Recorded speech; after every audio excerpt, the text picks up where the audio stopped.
Ah. Mm. La louve respire. Tantra, désir et sexualité sacrée. Un podcast intime et initiatique autour du tantra, de la spiritualité incarnée et du féminin sauvage. Miaou. Bienvenue. Je m'appelle Louve, je suis réalisatrice et thérapeute. J'ai réalisé le documentaire Le sang de nos lunes, un rituel qui sublime nos cycles menstruels et nos corps de femmes. Aujourd'hui, j'accompagne les femmes à se reconnecter à leur part sauvage, à leur sensualité, à leur rage sacrée et à leur puissance créatrice. Dans ce podcast, je te raconte des épisodes de mon histoire en lien avec le tantra et la spiritualité, ces univers dans lesquels j'ai pénétré il y a quelques années. J'y parle de mon expérience, de mon vécu à un moment T. C'est une vérité qui m'appartient et qui, comme moi, est en chemin, muable, en évolution permanente. Alors merci de l'écouter avec bienveillance, comme quelqu'une qui offrirait sa vulnérabilité de l'instant au monde, et non pas comme une réalité absolue. Avec joie de découvrir les échos que ces expériences évoqueront en toi dans ces univers. Bonne écoute. Dans ce 6e épisode, j'ai envie de vous parler de l'âge dans le tantra et mon expérience en tant que jeune dans ces espaces. Je crois que c'est un sujet assez tabou dont on parle peu parce que les personnes expérimentées en tantra partent du principe que comme on se connecte d'âme à âme, le sujet de l'âge n'en est pas un. Moi, j'ai une expérience qui est assez différente. Comme je vous en parlais dans les premiers épisodes, j'ai souvent été une des plus jeunes dans les espaces de tantra où j'allais. Mon analyse, c'est que pour plonger dans les espaces de spiritualité, et particulièrement le tantra, il faut avoir du temps et de l'argent, parce que ça demande de l'énergie de se consacrer à soi, à sa quête intérieure, et c'est souvent quelque chose qui arrive peut-être plus tardivement dans la vie, quand on a déjà exploré pas mal de domaines, comme celui de la maternité, de la paternité, de la réussite professionnelle, ou des voyages.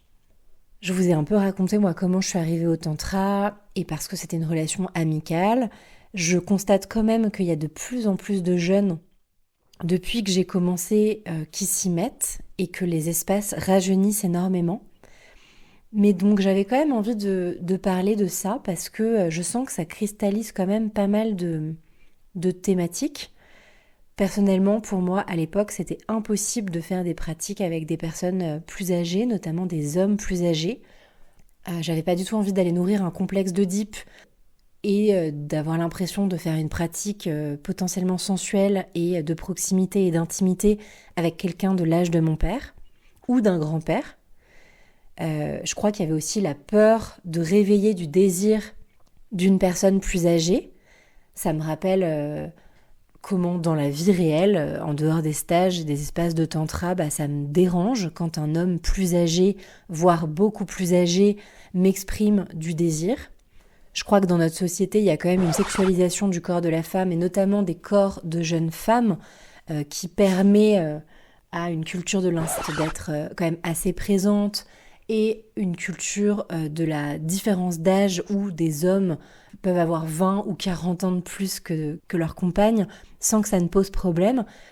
Mais je crois que c'est important de regarder quand même ça dans notre société. Moi, en tout cas, je sais que c'était pas possible au début de faire des pratiques avec des corps plus âgés, notamment parce que ça m'aurait vachement dérangé de sentir le corps de l'autre qui réagit, genre une érection, ou d'être en situation, comme je vous parlais aussi de ce figement que je pouvais avoir avec le biais d'âge, ça faisait que j'étais encore moins en possession de mes moyens.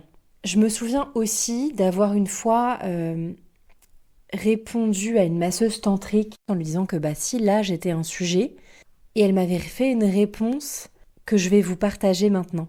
Pour resituer le contexte, j'avais l'intention de revivre un massage tantrique, j'avais envie de le vivre avec un homme, et donc pas un homme âgé, pour les raisons que je viens de vous citer.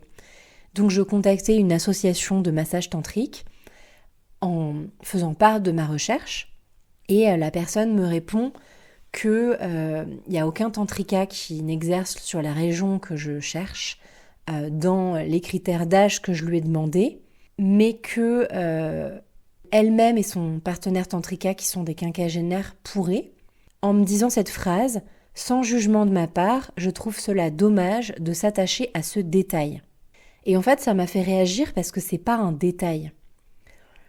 L'âge a énormément d'importance pour les raisons sociétales que je commençais à vous nommer, cette culture de l'inceste, cette différence d'âge qui est complètement assumée, ces biais de pouvoir et ces biais d'âge qu'on n'a pas appris à conscientiser et à observer pour que chacun et chacune soit en pleine possession de ses moyens.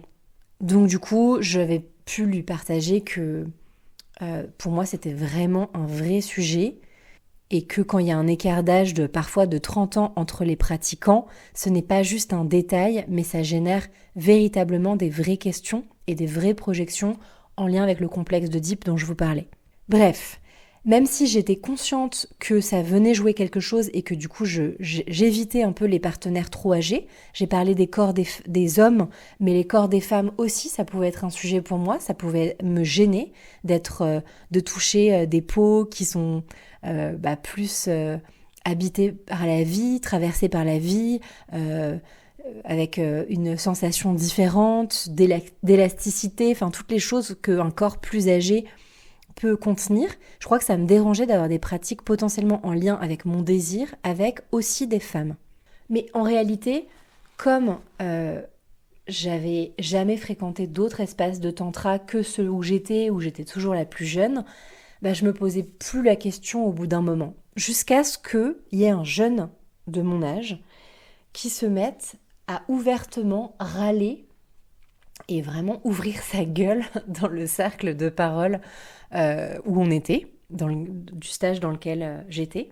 En fait, il disait clairement, devant tout le monde, tout le groupe, que s'il avait su qu'il serait un des plus jeunes, il serait pas venu, parce que il avait l'impression d'être un peu, j'essaie de reprendre un peu ses mots, mais il se sentait un peu pris en otage avec des personnes pas du tout de son âge.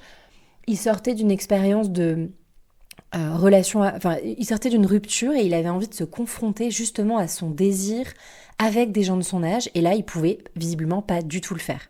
Bon, déjà il est venu m'activer parce qu'on s'est rendu compte après coup qu'on avait le même âge, mais au-delà de ça, lui il avait besoin d'être dans un bain d'autres personnes de son âge pour être dans ses jeux de séduction, il avait besoin de ça quoi.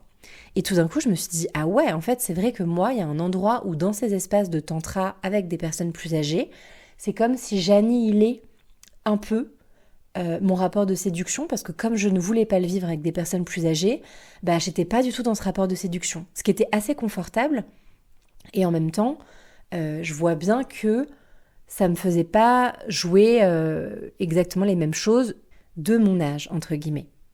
Donc ce gars-là m'a vachement interpellée. En même temps, j'étais un peu outrée du manque de respect. C'est totalement un jugement de ma part là, hein.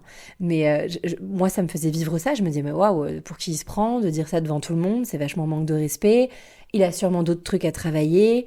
Est-ce qu'il pourrait pas juste se contenter des autres choses qu'il a à regarder de lui-même et à vivre l'expérience qui lui est proposée telle qu'elle est, plutôt que d'être dans la colère et de pas chercher à en sortir, parce qu'en fait cette colère-là il l'a exprimée une fois, mais il n'a pas arrêté de râler sur ce sujet-là. Ça a été vraiment la thématique de son stage.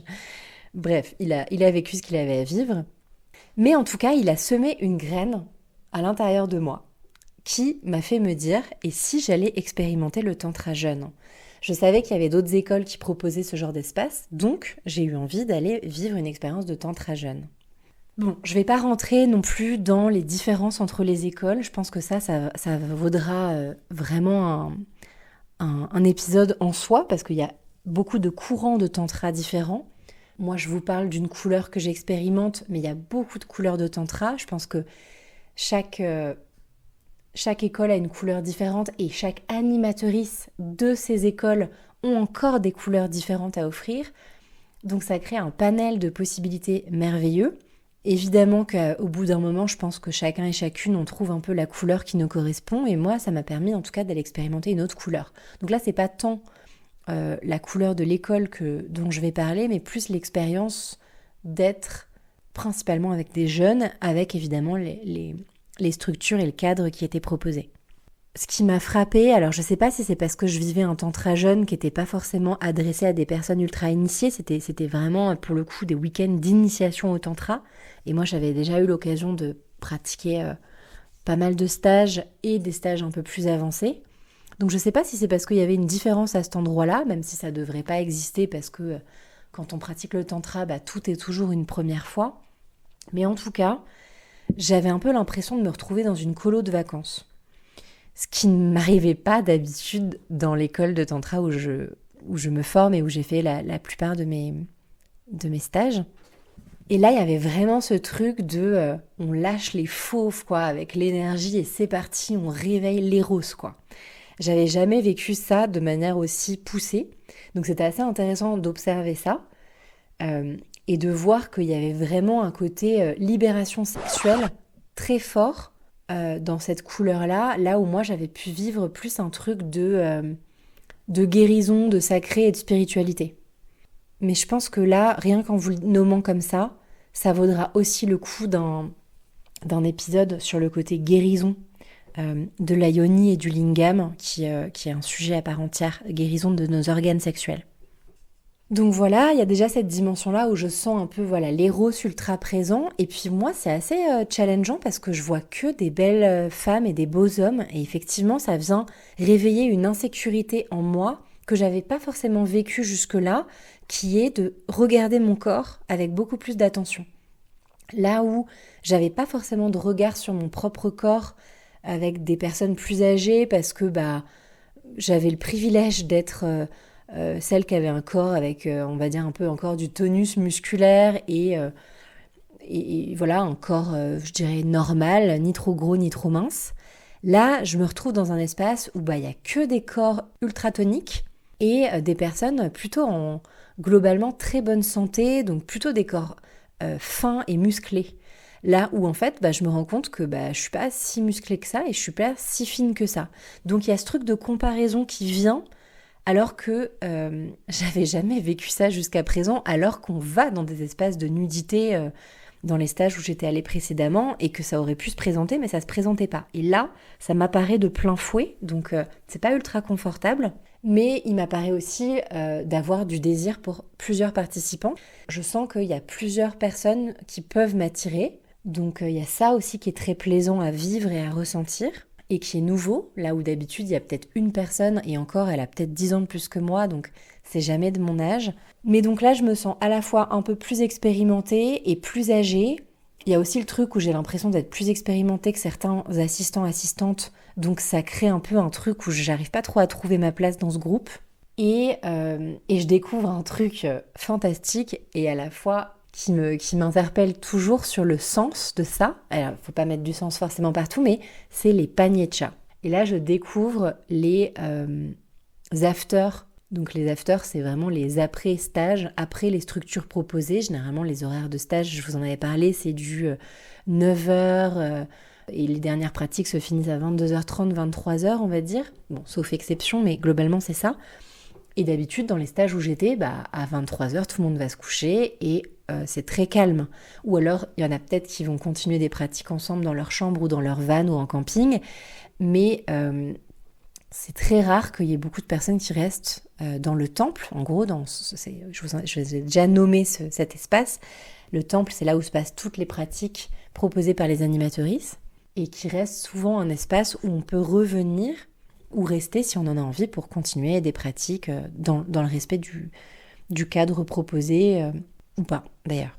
Bref, là, je découvre les afters dans le temple, mais qui traînent sur des heures et qui peuvent se finir à 2-3 heures du mat, très très tard, et qui sont assez collectives. C'est rare il peut y avoir des personnes qui se mettent en duo ou en trio, mais là donc il y a le pañecha. Le pañecha, c'est tout le monde qui est un peu allongés les uns sur les autres, on ne sait même plus à qui appartient le pied, la main, parce qu'on est tous entremêlés, tous et toutes. On peut se déplacer dans l'espace, il n'y a évidemment rien d'obligatoire, mais l'idée c'est un peu qu'on est un peu tous peau contre peau et qu'il y a des caresses, il y a des respirations, il y a beaucoup de partage, il y a beaucoup de rire, c'est très agréable à vivre et surtout c'est très galvanisant de sentir à quel point ces interconnexions de tous nos capteurs sensoriels à travers tous nos pores, toute notre peau et toutes ces parties de nos corps qui sont connectées les unes aux autres vient réveiller et amplifier un éros un peu collectif. Donc il y a un peu un truc où j'entends quelqu'un avec qui je suis pas forcément en contact, parce qu'il peut y avoir jusqu'à 10 personnes, enfin même plus, mais j'entends quelqu'un qui est en train de respirer fort parce qu'il y a quelqu'un qui lui fait une caresse, et ben ça va réveiller du désir à distance. Donc il y a une espèce d'amplification, de galvanisation collective, de stimulation collective qui va vraiment, en tout cas dans mon expérience, me remplir d'éros et vraiment faire monter mon désir, mais qui n'est du coup pour personne en particulier, mais plus juste pour le plaisir d'être caressé et de partager ce câlin collectif. Donc c'était hyper chouette à vivre, et en même temps, il y a un peu ce truc qui, moi, m'a fait un peu un autre effet, qui est un peu le truc de « Ah ouais, mais en fait, ça rend complètement addict ». Et j'ai l'impression qu'il y a beaucoup de personnes qui viennent chercher ça, ce truc de « je vous le fais en live exprès, mais qui vient me remplir d'éros, de désir. Mais en même temps, je sais pas où est l'endroit où je m'autonomise dans ça et où je viens rechercher le panier de chat parce que c'est très agréable et très confortable. Mais finalement, où est-ce que ça m'emmène ? Donc voilà, c'est peut-être un défaut que j'ai de l'école où j'étais, qui est très spirituelle, où on met beaucoup de conscience. Mais c'est vrai que j'y ai un peu vu un travers qui est de nos générations très porno, addiction. Pareil, ça c'est un épisode que j'aurais envie de faire sur la relation au porno, aux addictions et au tantra. Mais du coup là, ça m'a un peu interrogée sur qu'est-ce qu'on vient chercher dans ce tantra jeune, si ce n'est de l'exploration de soi-même, et c'est très bien, et ça emmène peut-être plus sur des univers sexpo, sexualité positive, où on peut s'explorer en sécurité dans ces différentes couleurs. Enfin voilà, il y a absolument pas de jugement, c'est juste j'avais envie de partager ce que ces espaces m'ont fait vivre, donc notamment sur mon rapport à mon corps, mon rapport à ma séduction avec un homme, et comment ça peut être agréable de le revivre.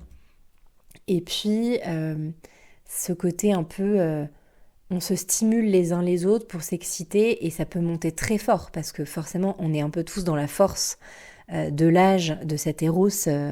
Donc, ça emmène dans des dimensions très tribales, sauvages et sexuelles. Plus du tantra rouge, comme on l'appelle. Voilà, et je crois que j'aurai l'occasion de vous en reparler clairement, en tout cas un épisode sur les addictions. Mais pour l'instant, le prochain épisode que je vous réserve, il va être sur mon cheminement personnel, puisque après cette expérience, j'ai eu envie de m'engager sur quelque chose de plus construit, de plus engagé dans la durée. Je vois bien, à force d'avoir exploré déjà tous ces espaces que je vous ai partagés, comment il y a un peu les mêmes schémas qui peuvent s'enclencher.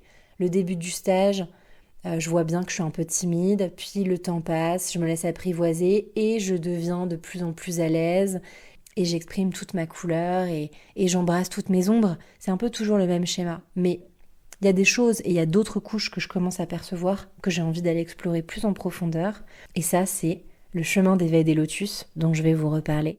Voilà, du coup, je serais ravie d'avoir vos retours sur vos âges, votre exploration du tantra, ces biais dont je parle avec des hommes plus âgés ou avec des personnes plus jeunes.